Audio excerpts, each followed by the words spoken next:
السلام عليكم، مرحبا بكم في قناة رافق. اليوم جبت لكم حلوة طبقات. هاد الحلوة راح تكون بالشيكولا والمعجون. هاد الوصفة راح تجي بزاف بنينة. نمر مباشرة للوصفة وطريقة التحضير. لهاد الوصفة راح نحتاجو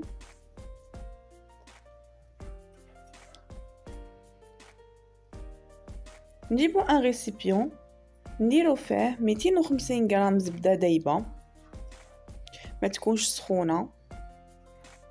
كنت دوبتها، خليتها بردت شويه باش نقدر نخدم بها. نزيد معاهم كاس سكر عادي كريستاليزي. باستعمال الفوي راح ندخل هذاك السكر مع هذيك الزبده حتى نحسو السكر تاعنا داب بهالطريقه.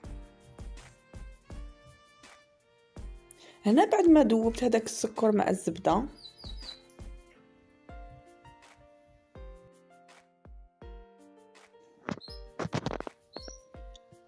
نزيد معاهم 4 حبات بيض،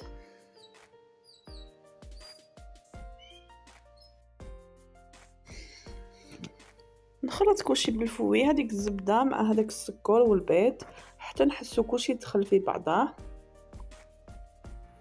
حتى نتحصلوا على خليط يكون بهذا الشكل.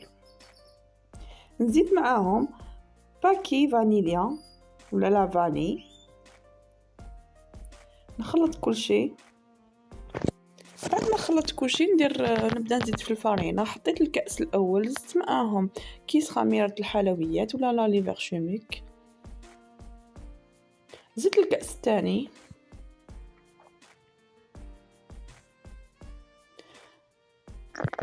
انا الفرينه خدات معايا حوالي 4 كيسان، ولكن كل وحده والفرينه تاعها. كيما كنت قلت لكم، كاين اللي تشرب كاين اللي ما تشربش، ما نقدرش نقول لكم المقادير تاع الفرينه بالضبط.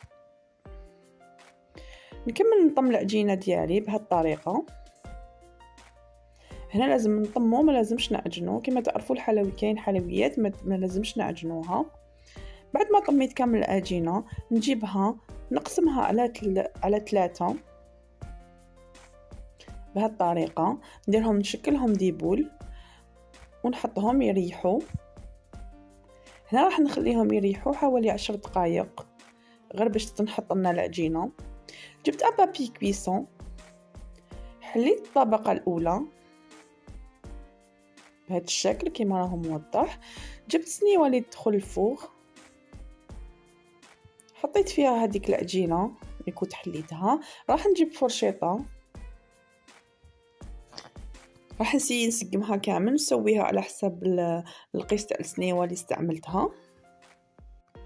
نقطع لها كامل هذوك الزوائد الاطراف، نحيهم كامل.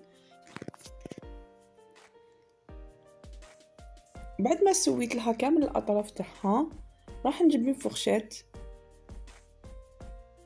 نثقبها كامل، خاطش هاد الحلوه فيها لا ليفر كما تعرفوا باش ما يطلعوناش طبقات. نجيب معجون نطلي كامل الطبقه الاولى. بعدها زدت جبت العجينه الطبقه الثانيه، العجينه كنت حليتها كطبقه، درت الطبقه الثانيه كما راه موضح. راح نزيد نثقبها بالفرشيطه. هذه العمليه ضروريه، لازم نثقبوها بالفرشيطه باش الحلوه ديالنا ما تطلعلناش في الفوق وتخرج لنا الهواء. بعدها جبت المعجون، زدت طليت كامل الطبقه الثانيه بهذا الشكل. صدقوني هاد الحلوه راح تجي بزاف بنينه، جربوها واعطوني رايكم في لي كومونتير. ولا عجبوكم الوصفات اللي راني ندير فيهم ما تنساوش تعطوني رايكم في لي كومونتير وديروا لي ابوني. درت الطبقه الثالثه. بعد ما درت الطبقه الثالثه راح نحي لها كامل هذاك البابي كويسون، نزيد نثقبها كامل بالفرشيطه بهالطريقه. راح ندخلها الفرن على درجه 180 من 25 حتى 30 دقيقه. هذا هو الشكل تاع الحلوه تاعي بعد ما طابت لي. حسيتها تحمرت في الجوانب وتكون طابت لداخل. ذوبت شوكولا، انا استعملت شوكولا سوداء، ممكن انك تستعملي اي شوكولا حبيتي، ممكن انك تستعملي شوكولا بالحليب. طليت لها كامل الوجه تاعها بهذه الطريقه. ممكن انك تستعملي معجون، تزيين يبقى اختياري. طليتها كامل الوجه تاعها. هنا جبت شوكولا بيضاء، درت خطوط، يعني درت تزيين سامبل. ممكن انك تستعمليها لقهوة العشية ولا كي يكونوا جايينك ضياف تاع الغفلة. بهالطريقة درت لها كامل خطوط. جبت ان كوردون، درت تخطيط تاع الملفاي كأي تزيين بسيط وخفيف بهالطريقة. وهذا هو الشكل النهائي تاع الوصفه تاعي تاع نهار اليوم. ولا عجبوكم الوصفات اللي راني ندير فيهم ما تنساوش تعطوني رايكم في لي كومونتير، واللي ما راهوش داير لي ابوني دير لي ابوني فضلا وليس امرا. السلام عليكم، على بروشان.